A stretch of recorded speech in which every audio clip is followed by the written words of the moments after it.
You know how everything's a subscription now? Music, movies, even socks. I swear if To continue this ad, please upgrade to Premium Plus Platinum.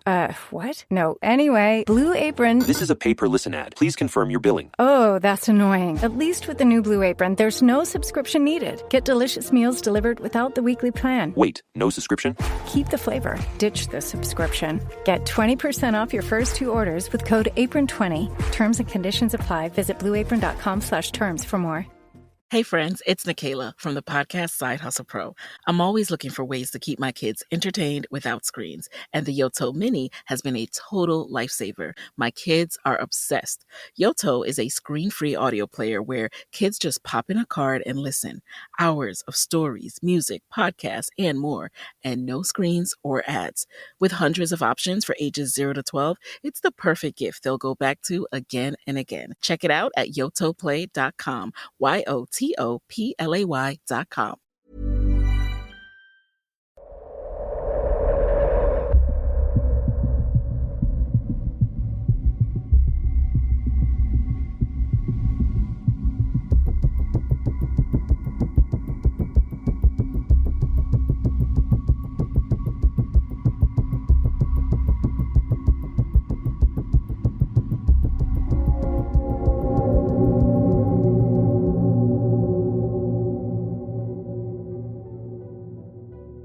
Hello and welcome back to another episode of Scary. As always, before we get into this week's episode, I want to say special thanks to our new Patreon subscribers who are Brett Peralt, Keiki and Next Ridge. Thank you so much for signing up to the Patreon.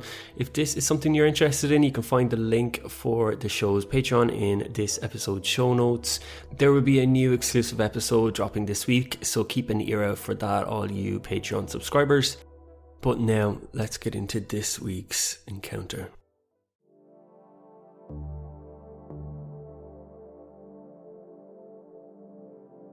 I never really put much past on things that go bump in the night or the world of the paranormal, but in 2009 that all changed. At the time I was 32, a casualty of the financial crisis, and had to move back home to live with my parents. I had lived in London for 10 years. The move back home I knew was going to be temporary. I'm not the most resilient person in the world, so if I hadn't had my dog Max with me at that time, I probably would have slipped into depression. After living in the city for so long and then full-time living back home in the countryside, it was definitely a shock to the system. Of course, I had visited my parents many times, but it was for weekends or a couple of days here and there. When you're back living there full-time, it can get lonely. Max was a 2-year-old golden retriever.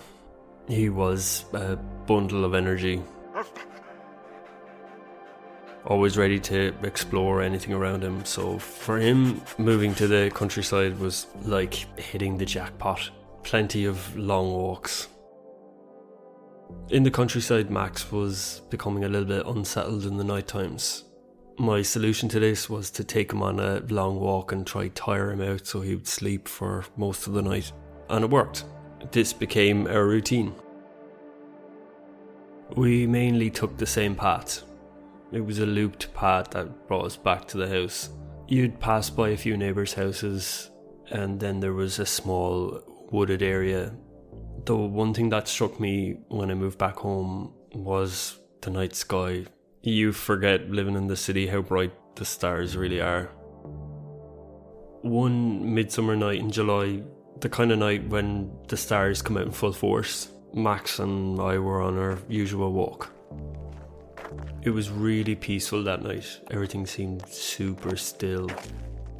We were just approaching this small wooded area when Max began looking up, and just above us were these 3 bright lights.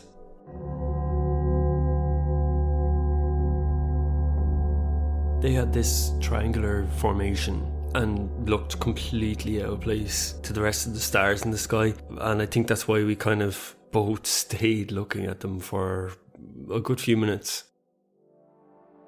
There was no sound at all. And after a while, Max was pulling on the lead to continue on the walk, so on we went. When we emerged at the other side of the wooded area, the lights were gone.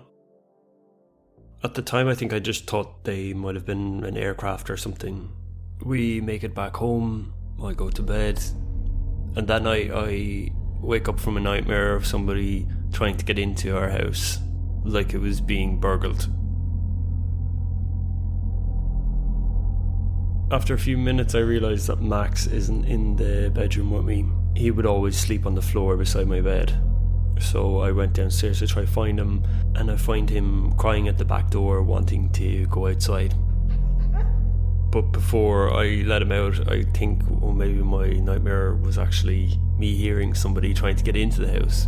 I went back upstairs and had a peek outside to see if I could see anybody, but there was nobody there. So I went back down and let Max out. You could hear a few dogs barking in the distance, but that was about it. But then I turned and looked, and here was Max, staring up to the sky, barking. But I couldn't see anything. There was no weird thing in the sky, just full of stars. The next morning I asked my parents, did they hear anything strange last night, or did I wake them whenever I was letting Max out or when we were returning back in? But they hadn't heard a thing. I told them about the weird lights in the sky that we seen and how Max was acting a bit strange. But I suppose, what do you say to that? They just thought, oh, weird. A couple of nights later, we were back on our usual walk. Again, just before we reached the trees, I see these lights in the sky. This time there's two. Again, absolutely no sound. Max starts going crazy, barking up at these lights. It was really out of character for him. He doesn't really bark that much. He's fairly well behaved. I take out my phone and try to take pictures of these weird lights in the sky so I can show people that I'm not crazy. Take a few pictures and they come out looking like stars in the sky. So I decided to take a video. Again, they just look like stars in the sky. They're stationary, they're not moving, but they're not stars in the sky. They look like something different. After a while, we just continue on our walk past through that wooded area again.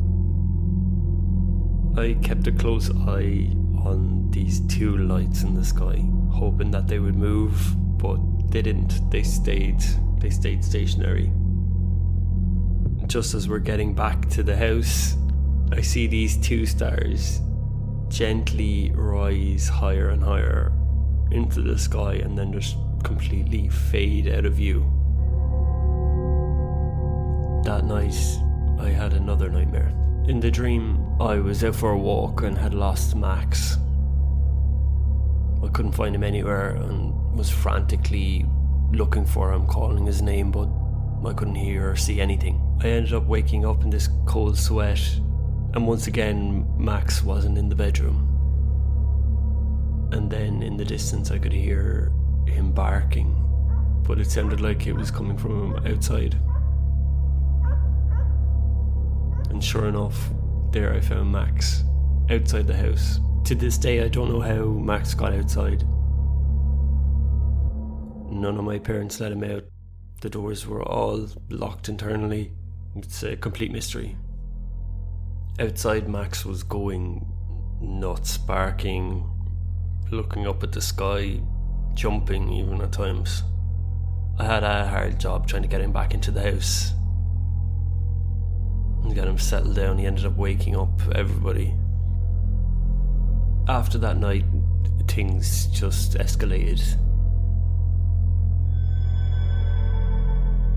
Stuff in the house was being moved around when we weren't there.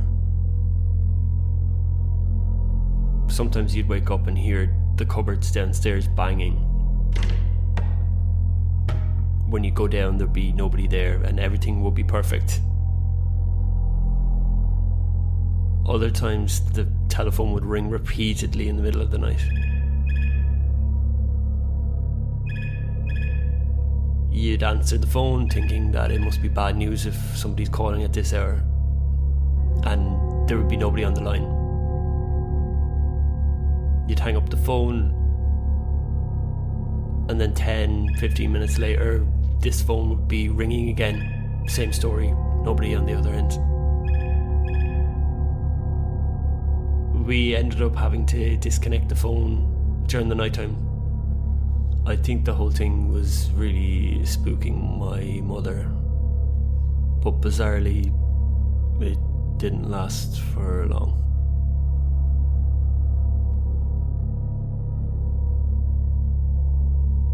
A couple of nights later, again, I was out for a walk with Max. This time there was no lights. Well, none that I could see. That day I had been feeling really anxious for no reason. We had just approached the small wooded area on the walk and were passing through. To my right, something caught my eye. A movement in amongst the bushes and trees. And it caught Max's eye too. He was fixed at this one area, but wasn't barking, just looking. You could just about make out the slightest movement. And then my eyes adjusted to the fact that it looked like there was somebody standing way back amongst the trees. But I couldn't see any features, I couldn't see any clothing or facial features or anything. Just a kind of shadowy figure way, way, way back. And it was like someone was watching you, but they weren't trying to hide. They were being quite brazen, as if they wanted me to see them. And then everything went black.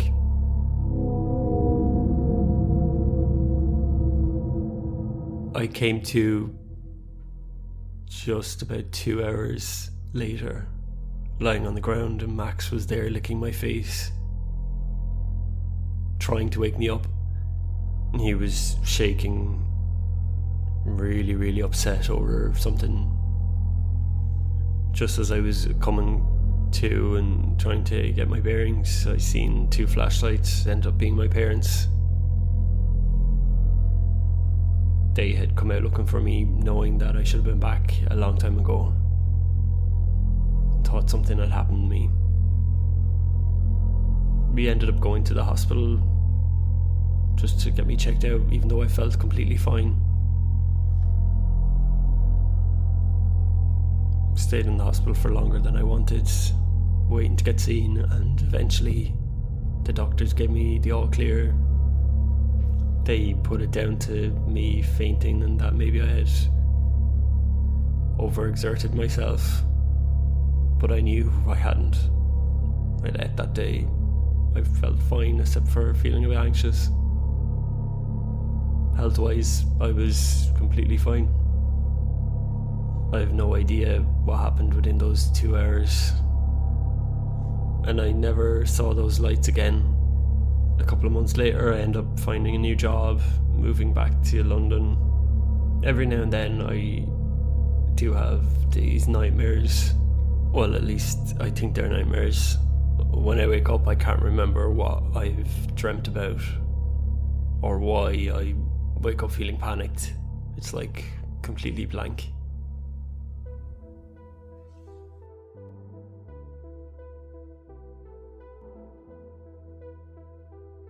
Thank you to Anna for sending in your paranormal encounter.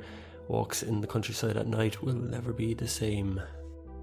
It would be really interesting if you had hypnosis to see if it brought back any memories, but maybe that's something you don't want to relive. Thank you for listening to this episode of Scary. I have been your host, Will. If you have your own paranormal encounter that you would like me to narrate on the show, you can send it to scaryaparanormalpodcast@gmail.com. and it just might get brought back to life here on the podcast. Make sure you are following or subscribed wherever you listen to your podcast so you don't miss a future episode. If you like what you hear, make sure to tell a friend or even write a review if possible. It'd be very much appreciated. You can find the links for everything you need in the episode show notes, and join me next time for another episode of Scary.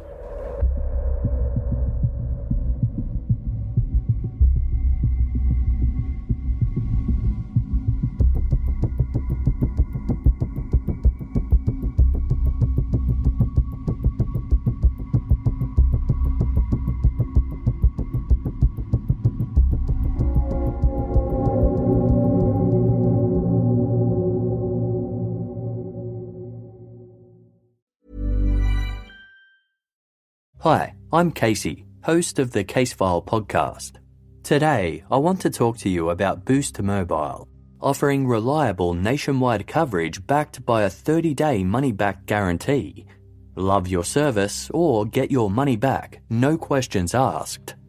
With Boost Mobile, you get nationwide coverage and fast network speeds at a fraction of the price. Why pay more for the same great service? Unlimited plans start at just $25 a month, and you won't be sacrificing coverage to save. So why wait? Start saving with Boost today.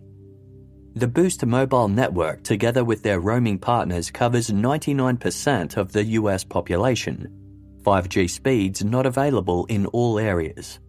Visit your nearest Boost Mobile store or find us online at boostmobile.com. Money back guarantee. Try Boost Mobile risk-free for 30 days. If you don't like us, you get your money back. Requires port-in and auto-pay. Customers who cancel within 30 days of activation will have Boost service fees refunded. Activation fees, if applicable, and phone payments will not be refunded. Hey friends, it's Nikayla from the podcast Side Hustle Pro. I'm always looking for ways to keep my kids entertained without screens, and the Yoto Mini has been a total lifesaver. My kids are obsessed. Yoto is a screen-free audio player where kids just pop in a card and listen. Hours of stories, music, podcasts, and more, and no screens or ads. With hundreds of options for ages 0 to 12, it's the perfect gift they'll go back to again and again. Check it out at yotoplay.com. YOTOPLAY.com. My dog Max loves chewing on my favorite pair of shoes, almost as much as he loves his Blue Buffalo Life Protection Formula dry dog food. Seriously, he never leaves a crumb. And I love it too, because it's made with high-quality protein, antioxidant-packed fruits, and nutrient-rich veggies. Blue Buffalo foods are made with the superior ingredients your dog needs to thrive. Can your dog food say that? Visit feedbluefood.com to learn more.